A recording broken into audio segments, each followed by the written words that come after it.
Por eso, dado que nosotros cumplimos 25 años la Escuela de Medicina de la Universidad Panamericana el año pasado, pues por eso puse esos datos. Gracias. Me pidieron hablar de nefropatía diabética, en concreto prevención, diagnóstico y tratamiento oportuno. Entonces voy a dar una breve introducción del concepto de nefropatía diabética, un poquito de la epidemiología, fisiopatología y patología, y después me voy a enfocar a la prevención, diagnóstico y tratamiento. La definición clásica de nefropatía diabética es esta: es la presencia de albuminuria persistente, generalmente lo que antes se llamaba macroalbuminuria, más de 300 miligramos diarios, frecuentemente asociada con retinopatía diabética y ausencia clínica o de laboratorio de otra enfermedad del riñón o de las vías urinarias. Y se consideraba que la presencia de lo que antes se llamaba microalbuminuria, ahora se llama albuminuria moderada, indica nefropatía incipiente. Frecuentemente se asociaba con hipertensión y disminución de la función renal, es decir, disminución de la tasa de filtración glomerular. Y esta era como la historia típica. Los pacientes tienen hiperfiltración, al cabo del tiempo empiezan a tener microalbuminuria, la cual aumenta, puede llegar a síndrome nefrótico y la tasa de filtración glomerular disminuye. Sin embargo, este concepto ya ha cambiado. Ahora se habla más que de nefropatía diabética, que se aplica más bien a la patología renal en estos pacientes con diabetes. Y ahora se habla de enfermedad renal diabética, en inglés se llama diabetic kidney disease.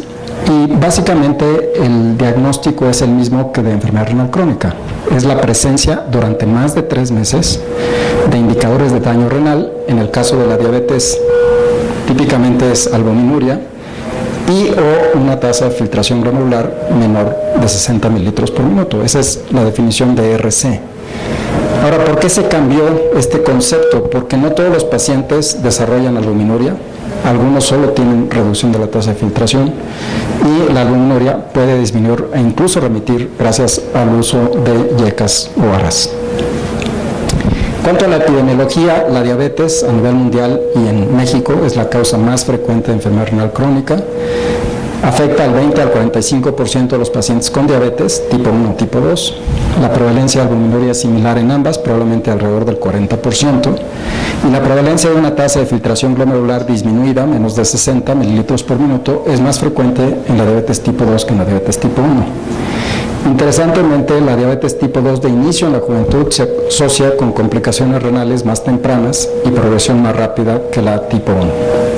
Estos son los factores de riesgo de enfermedad renal diabética: mayor edad, raza, sexo femenino, estado socioeconómico bajo, obesidad, tabaquismo, hiperglicemia, hipertensión, factores genéticos y el tener episodios de lesión renal aguda. No voy a meter mucho en la fisiopatología, que es bastante compleja, pero en general la hiperglicemia a través de los productos de glicación final avanzada ocasiona cambios hemodinámicos, hormonales y una mayor expresión de ciertos factores de crecimiento, lo cual en resumidas cuentas va a ocasionar glomerulosclerosis y fibrosis intersticial. Básicamente los mecanismos son inflamación, estrés oxidativo, fibrosis e hiperfiltración glomerular. Esto es el daño que se observa en microscopía electrónica. En la nefropatía diabética podemos ver una expansión del mesangio aquí en esta zona. Este es un glomérulo normal, un engrosamiento de la membrana basal y un borramiento segmentario de los podocitos. Si lo vemos en microscopía óptica, aquí tenemos un glomérulo normal, aquí empezamos a ver expansión y proliferación, esto rojo que se ve aquí, mesangial difusa, que avanza a expansión mesangial con formación de nódulos y mesangiolisis, y la típica glomerulosclerosis nodular de Kimmel-Steele-Wilson. También vemos dilatación de capilares con formación de microaneurismas, algo muy parecido a lo que presentó uno de los ponentes anteriores sobre retinopatía diabética, y finalmente los glomérulos fibrosados. Bien, ahora entrando a la prevención, hay 3 niveles de prevención. La prevención primaria, que en el caso de la enfermedad renal crónica asociada a la diabetes, consistiría en prevenir las enfermedades que son las más frecuentes que ocasionan daño renal, que serían en concreto la diabetes, hipertensión y también el sobrepeso y obesidad, que es un factor de riesgo para diabetes e hipertensión. Después la prevención secundaria, que consiste en detectarla tempranamente en pacientes que aún no saben que la tienen. Hay que recordar que la enfermedad renal crónica es asintomática generalmente hasta estadio 4 y en el estadio 5 pues ya puede tener síntomas. Entonces, la prevención secundaria consiste en la detección temprana, prevenir la progresión de complicaciones, y la prevención terciaria pues sería ya los pacientes que ya saben que tienen enfermedad renal crónica porque ya tienen síntomas, es tratar la falla renal avanzada para disminuir complicaciones y discapacidad. Respecto a la prevención primaria, pues consiste en que no haya diabéticos, no haya hipertensos, no haya personas con sobrepeso y obesidad.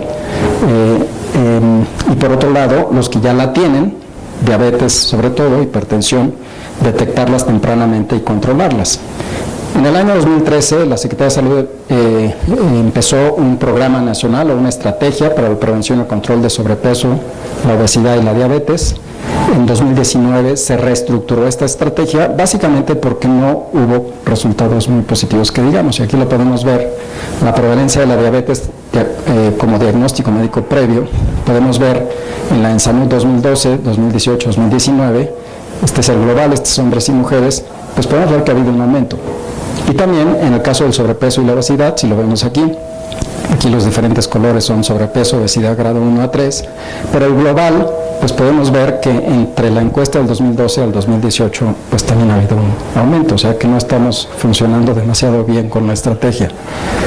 En cuanto a la prevención secundaria, empieza con la detección temprana. La pregunta es si se justifica hacer tamizaje o no. Como saben, hay unos criterios por los que conviene hacer tamizaje, que la carga de enfermedad sea alta, en el caso de la enfermedad renal crónica relativamente alta, que se conozca la historia natural, progresa hacia enfermedad renal avanzada, que puede requerir tratamiento sustitutivo con diálisis o trasplante. No hay que olvidar que la complicación de la diabetes más cara para el Sistema Nacional de Salud es la enfermedad renal crónica, actualmente, ¿sí? Por otro lado, el diagnóstico temprano se puede hacer con pruebas sencillas y de bajo costo, el tratamiento temprano es efectivo, el tratamiento es factible, no es excesivamente caro, y la expectativa de vida mejora. Y por otro lado, pues se ha visto que no es costo efectivo hacer tamizaje en la población general. Tendrás que hacer muchísimas pruebas para detectar relativamente pocos pacientes. Se recomienda hacerlo en pacientes que tienen factores de riesgo y sobre todo los que tienen diabetes e hipertensión. O sea, si tú inviertes en detectar tempranamente, pues sí hay un costo, pero lo que ahorras de tiempo en diálisis al aplicar las intervenciones que retrasan la progresión o que incluso la pueden remitir, pues es un ahorro bastante considerable. Desafortunadamente en México la detección temprana es infrecuente. Estos son datos de la última ENSANUD. Solamente al 13.3% de los pacientes se les hizo una prueba de microalbuminuria en el año previo. ¿Cuáles son las recomendaciones actuales? Es cuándo hacerla, con qué frecuencia repetir si es negativa y qué pruebas hay que hacer. ¿Cuándo hacerla? En diabéticos tipo 1, a partir de 5 años después del diagnóstico de la diabetes tipo 1. Antes de eso es poco probable que una enfermedad renal sea debida a la diabetes. Y en la diabetes tipo 2 a partir del diagnóstico, porque como saben, los pacientes con diabetes tipo 2 ya han tenido probablemente varios años de diabetes y no sabían, promedio de 7 años. La frecuencia con que se debe repetir si es con que se debe repetir esta prueba en caso de que sea negativa es anual en ambas, tipo 1 y tipo 2, y las pruebas que hay que hacer es evaluación de proteinuria. Se recomienda medir albuminuria con la tasa de albúmina creatinina y una creatinina sérica estandarizada para estimar la tasa de filtración glomerular con una fórmula de las cuales las más precisas son la CKD-EPI y con creatinina, y si se puede, todavía más precisa, CKD-EPI con creatinina y cistatina. Este es un programa que empezamos hace muchos años, en el 2008, programa que empezó en Estados Unidos, en la National Kidney Foundation, que empezamos aquí en la Fundación Mexicana del Riñón, que consistía precisamente en invitar, es un programa comunitario, a pacientes con diabetes, hipertensión o historia familiar de estas enfermedades o enfermedad renal crónica, a que se hicieran un programa de tamizaje y también se les daba educación acerca de los riñones y la enfermedad renal crónica. Lo que hemos encontrado es que el 55%, aquí ven los porcentajes del factor de riesgo por el que iban, 55% era por diabetes, hipertensión o ambas, y lo que hemos encontrado, después de hacer muchos miles de tamizajes, es que alrededor del 30% salen positivos.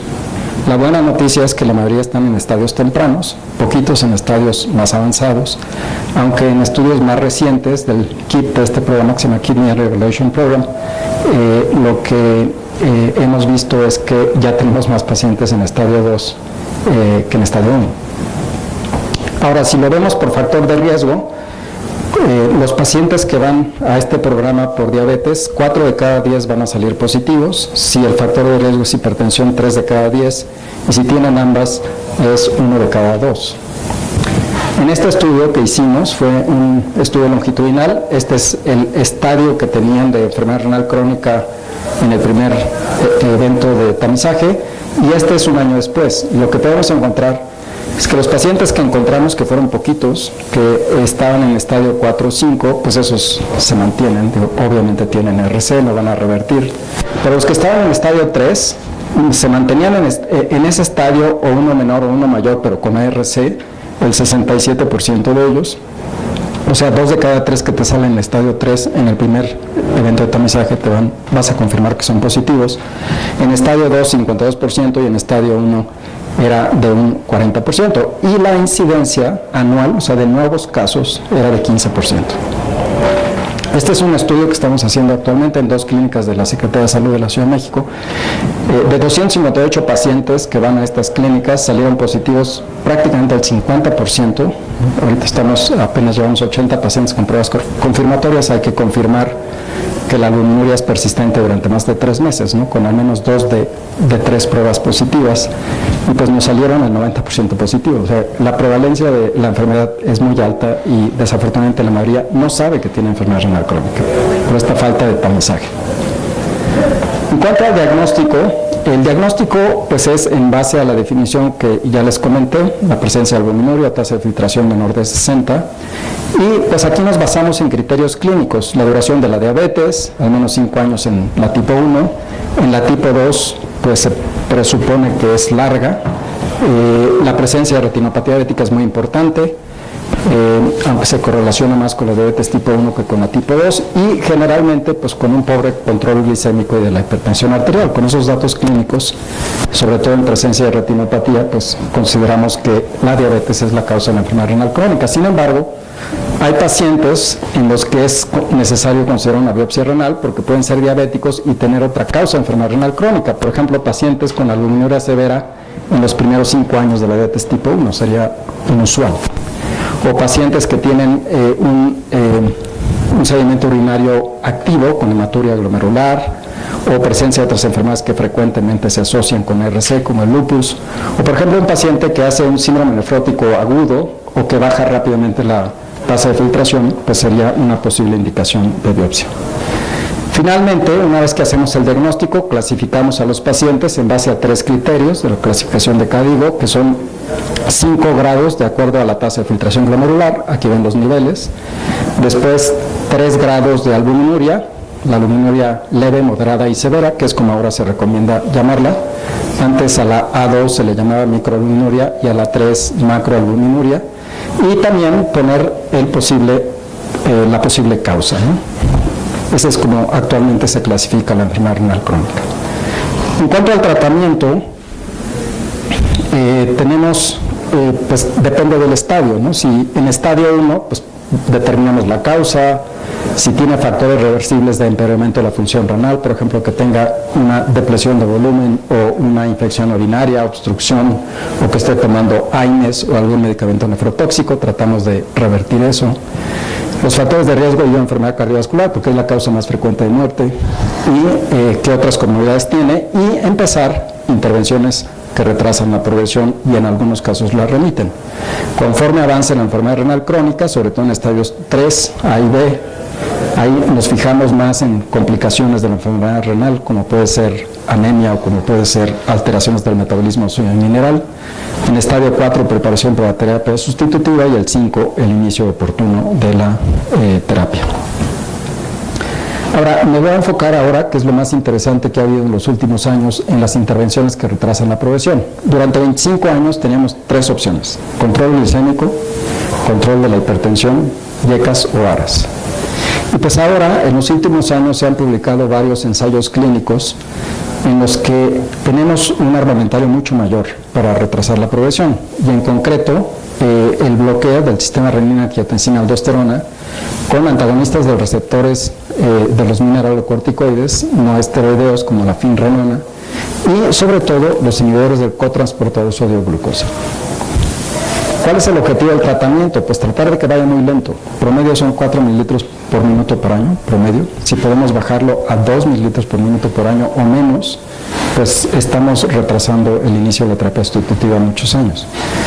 Y tratar de reducir la albuminuria, de preferencia menos de 500 a 1000 miligramos diarios. Estos son los estudios, no me voy a meter en todos porque son muchos estudios, pero bueno, estos son los estudios de los inhibidores del transportador sodio-glucosa, el EMPA-REC, Credence, DAPA-CKD, y este es de la finrenona, el Fidelio DKD. No puse los de GLP-1 porque esos se han demostrado, los agonistas de los receptores de GLP-1, eso se ha demostrado que reducen el riesgo cardiovascular en diabéticos, pero no está fehacientemente demostrado que retrasen la progresión de la enfermedad renal. Ahora aquí son estudios grandes, empagliflozina, canagliflozina, dapagliflozina, vean aquí el número de pacientes y vean cómo se redujeron tanto el resultado primario como el secundario, que es cardiovascular y renal o renal y cardiovascular, según sea el estudio, pero de una forma muy significativa. Y aquí como ejemplo les pongo el estudio Credence, que tuve la oportunidad de participar en este estudio. Pueden ver cómo con canagliflozina pues va mucho más lento. Primero hay una baja, que probablemente es por motivo hemodinámico, pero después claramente se mantiene más estable comparado con placebo. Una reducción del 30% en la progresión, y no solamente en cada uno de los componentes del resultado primario y secundario, también de muerte de origen cardiovascular o de cualquier causa. O sea, claramente son efectivos, y esto es en pacientes que estaban bien controlados de su glicemia, de la hipertensión y que tomaban yecas o aras a dosis máximas. Ahora, acaba de salir recientemente las recomendaciones de KDIGO. KDIGO es Kidney Disease Improving Global Outcomes, que hace guías de práctica clínica en nefrología, y han sacado 3 recomendaciones importantes en base a toda esta nueva información. Primero, recomendamos tratar pacientes con diabetes tipo 2, ERC y una tasa mayor de 20 mililitros por minuto con un antagonista un inhibidor del SGLT2. Y esta recomendación es 1A. ¿Qué significa eso? Es la más alta evidencia, por tanto es una recomendación. Sí sería, entre comillas, mala práctica no hacerlo. En pacientes con diabetes tipo 2 y RC que no alcanzan el objetivo de control glicémico con metformina y el SGLT2, o que no pueden usar estos medicamentos, recomendamos iniciar un agonista de los receptores GLP-1, ¿no? Ahora, esta recomendación es una recomendación fuerte, de buena evidencia. ¿Por qué? Porque reduce el riesgo cardiovascular en diabéticos, que es la principal causa de muerte. Y luego sugerimos, aquí es sugerir, no es recomendar, porque esto es una recomendación 2A, iniciar un antagonista no esteroideo del receptor mineralocorticoide, que en concreto es la finrenona, en pacientes con diabetes tipo 2, tasa de filtración más de 25 y concentración sérica de potasio normal, y con albuminuria, que persiste la albuminuria a pesar de las dosis máximas de YECA-OAR. Ahora, en cuanto al bloqueo del sistema renina-angiotensina-aldosterona, que es la primera intervención, aquí ven muchas cruces y muchos signos raros, pero bueno, se recomienda usar un YECA o un ARA en pacientes que tienen albuminuria a partir de A2. No los dos. Se ha visto que si sumas un YECA con un ARA, no mejora la tasa de progresión y hay un aumento del riesgo de hipercalemia y mortalidad. También se pensó en un momento dado, ¿por qué no inhibimos también a la renina con alisquireno, un inhibidor de la renina? Y también se vio que aumentaba la mortalidad cardiovascular. Sin embargo, si le añades en este bloqueo del sistema renina-angiotensina aldosterona, finrenona, en algunos casos sí puede ser conveniente usar un YECA o un ARA con finrenona. En cuanto al control de la presión arterial, la recomendación actualmente de KDIGO es una presión menos 120. Algunas otras sociedades no están totalmente de acuerdo con esto. Algunas recomiendan menos de 130-80. Los antihipertensivos de elección son YECA o ARA si tiene albuminuria 2 o A3, cualquier antihipertensivo si tiene A1. Y los cambios en el estilo de vida, pues obviamente son importantes para controlar la presión arterial. En cuanto al control glicémico, ¿qué se recomienda? Pues se recomienda que sea alrededor de 7, la hemoglobina glicosilada, pero depende del paciente. En pacientes con poco riesgo de hipoglucemia, puedes bajarte a menos de 6.5. Pacientes con un alto riesgo de hipoglucemia, frágiles, generalmente adultos mayores, puedes estar entre 7 y 8.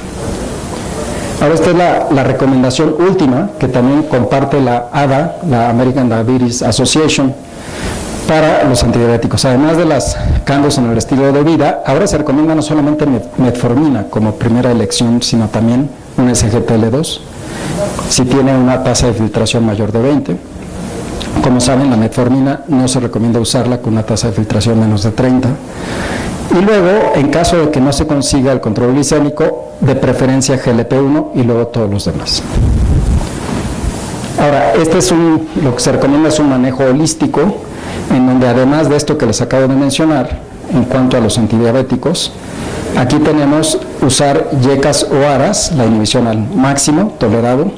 En caso de que no se pueda controlar, aquí es donde puede ser conveniente para bajar la proteinuria usar finrenona. Si no se puede usar finrenona, pues que esto es la recomendación en diabéticos, podríamos usar un antagonista del calcio, dihidropiridínico y o diurético, y también, por supuesto, ser muy agresivos con las estatinas y en el caso de que ya tenga enfermedad cardiovascular con la terapia antiagregante.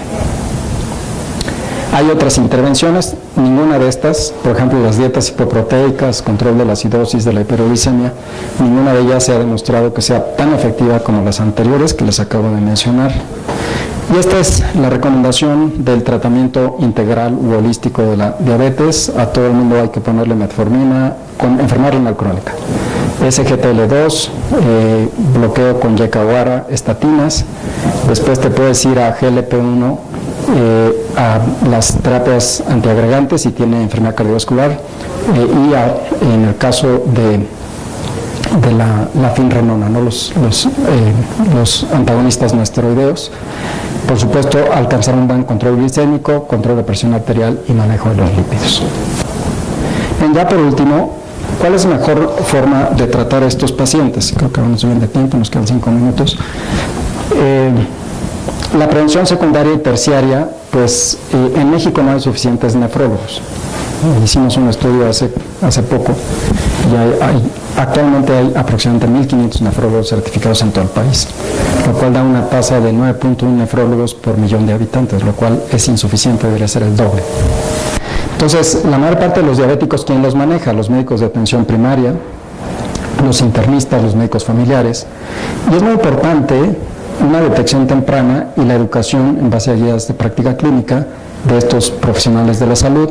El modelo de atención, sobre todo en etapas avanzadas, se recomienda que sea multidisciplinario. También tiene que haber un registro de datos. Desafortunadamente todavía no tenemos un registro de diálisis en México, y tiene que haber financiamiento, o sea, si no, no funciona. Si no hay medicinas y laboratorios, pues no funciona, aunque los médicos estén perfectamente bien entrenados y las enfermeras. Ahora, aquí quiero estresar un poco el tema de que es necesario un modelo multidisciplinario de atención, donde tengas un médico de atención primaria, la enfermera que provee la educación, el seguimiento del paciente, psicólogo, un poquito lo que presentó el doctor Sergio Hernández del CAIPADI. Nosotros hemos hecho un modelo muy parecido, pero digamos de menor costo, ¿no? Comunitario. Y la razón es esta, ¿no? De la complejidad del manejo dietético y farmacológico de estos pacientes. Son pacientes que tienen diabetes, hipertensión, hiperlipidemia, obesidad, muchos veces o sobrepeso, tienen dietas complejas. Los pacientes con RC en estadios 4 y 5 en promedio toman 9 medicinas diferentes. La dificultad para hacer cambios en el estilo de vida, la evidencia de mejores resultados de los modelos multidisciplinarios de atención y pues la falta de nefrólogos. Este es un modelo que estamos ahora haciendo un ensayo clínico, piloto, en 2 clínicas de la Secretaría de Salud, que va a terminar el próximo año. Estamos un poco atrasados por el COVID. Y no hay que olvidar que la detección temprana y la atención multidisciplinaria pues no es lo único para la atención integral de la RC. También tenemos pacientes que no tienen acceso a diálisis de calidad. En México, desafortunadamente, 1 de cada 2 pacientes, en base a un estudio que hizo el doctor Malaquías López en la UNAM, se estima que no tiene acceso a la terapia renal sustitutiva, o sea que se mueren de insuficiencia renal. El acceso al trasplante renal de calidad, el acceso a cuidados de soporte y paliativos renales. Muchos pacientes mayores no son buenos candidatos a diálisis y pueden beneficiarse del tratamiento conservador, que no es que no sea tratamiento, es tratamiento, pero sin diálisis. Y todo esto pues requiere una rectoría por parte, pues supongo que de la Secretaría de Salud, Recursos Humanos y financiamiento. En conclusión, el concepto de nefropatía diabética ha cambiado. La enfermedad renal diabética, es importante la prevención primaria y la detección temprana de la RC. Las intervenciones que retrasan la progresión han aumentado considerablemente en los últimos años, y urge un programa nacional de salud renal para poder combatir esta enfermedad y esta importante complicación de la diabetes. Gracias. Muchas gracias por su presentación, doctor. Si alguien tiene algún...